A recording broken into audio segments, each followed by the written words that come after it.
Whether you are completely new to Diablo 3 or you played it years ago and are thinking about coming back, today I'm going to explain seasons and the current status of the game. If you haven't played in a long time, a lot has changed in how the game is supported. So I'll walk you through exactly what seasons are, how they work now, why so many people still play them, and what happens when the season ends. Diablo 3 seasons have been around since the launch of Reaper of Souls expansion, and they've always brought many players back into the game. At their core, a season is a fresh start mode, either softcore, hardcore, where your hero has only one life, or solo self-founded mode, where you can't play in a group in any way. These seasons usually last around 3 to 4 months, depending on how Blizzard schedules it. When a new one kicks off, everyone starts from scratch. You start from level 1 with an empty stash, no gold, no materials, no paragon levels, and none of the gear you've spent ages collecting on your non-seasonal characters. It's like starting your entire adventure from the beginning as if you just purchased the game, but with a special bonus mechanic or feature which changes the rules and shakes the playstyle. Like for example it happened with legendary soul shards, unique ethereal weapons, or Kanai's cube.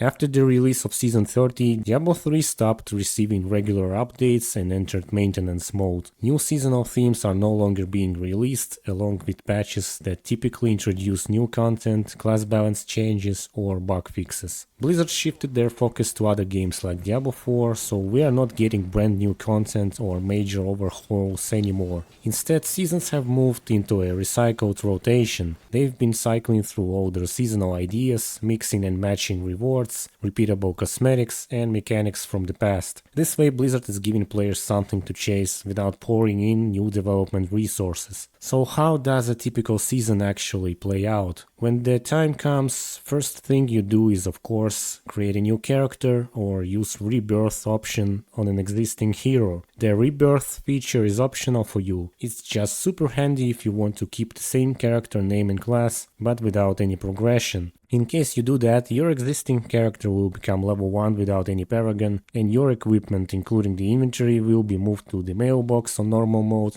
and you will have to take all the items from there within 30 days or they will disappear. I rarely use this feature because I can completely forget about the mailbox, but it can be super useful if you have reached the character limit cap and have no extra space for a new hero. Once you create a character, you might also notice that there are 3 modes: the story, the adventure, which is what you need 100%, and the challenge rift. Challenge Rift is a short GR activity which is updated every week. Blizzard takes one run from a random player and submits it as a weekly challenge. So beware, some of these rifts can be really challenging and messy, but at the same time it can be fun to master it and finish it for the reward. Speaking of the rewards, this challenge rift box has plenty of materials, gold and so on. It is really useful when you obtain it on a fresh character, especially for the Altar of Rites, which gives you useful passive bonuses. So don't skip that. Just in case, this altar can be found behind Tristram Tavern in Act 1.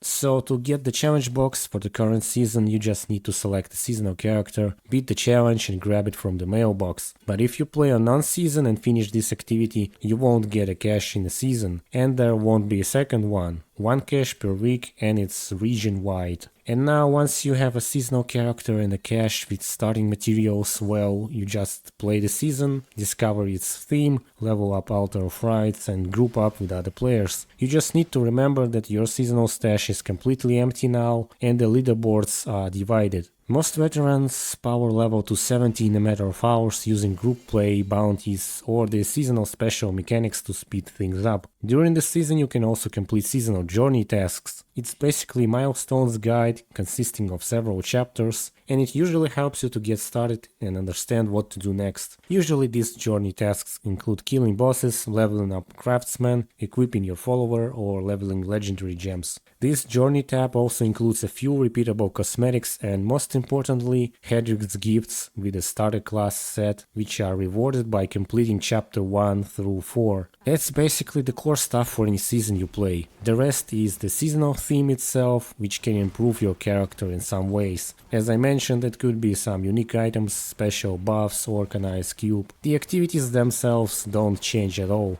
You basically farm Nephilim Rifts for the keys and loot, bounty quests across 5 acts for crafting and improving your gear, and playing greater rifts for massive XP, legendary gems, and the leaderboards either in solo or group.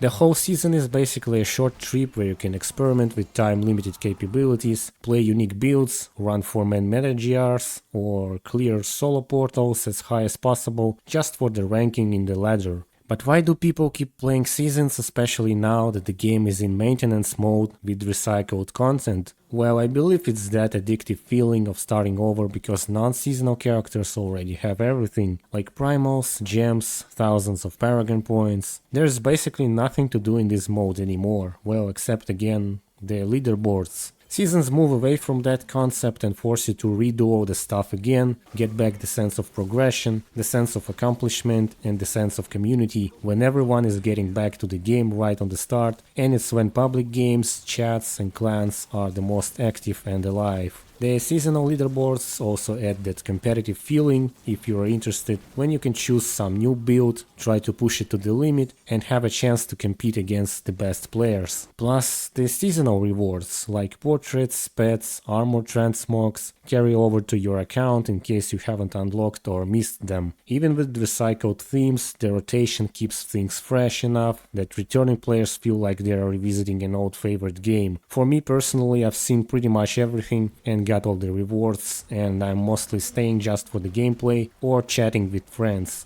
And once the season is coming to an end, players start to drop out, many play less and less because everything was achieved, and eventually once the season is finished, all your seasonal characters automatically lose their seasonal tag and transfer back to a regular non-seasonal mode with all the equipment, crafting materials, personal stash, paragon points, and so on. The paragon experience merges into your account-wide total, but you should consider the fact that with each paragon level, more paragon experience is required, so you won't get the plain, let's say, 1000 paragon to your non-seasonal character, because the XP amount is higher. For the stash, just as in the rebirth or when you receive a challenge cache or Hedric's gift, you have only 30 days to claim all the items you acquired from the completed season, or they just vanish. As for the seasonal items like gems, unique weapons, they simply disappear and there is nothing to do about here. The leaderboards also lock in their final rankings, obviously because no one can participate anymore in that season. And then after a short break, usually like after a week, a new recycled seasonal theme appears and the cycle repeats. That's Diablo 3 seasons in a nutshell. This is how this game is still kept alive. Thank you for watching and listening. If you liked this video and the information was useful, feel free to support me and leave a comment below. Have a nice day and happy farming, everyone!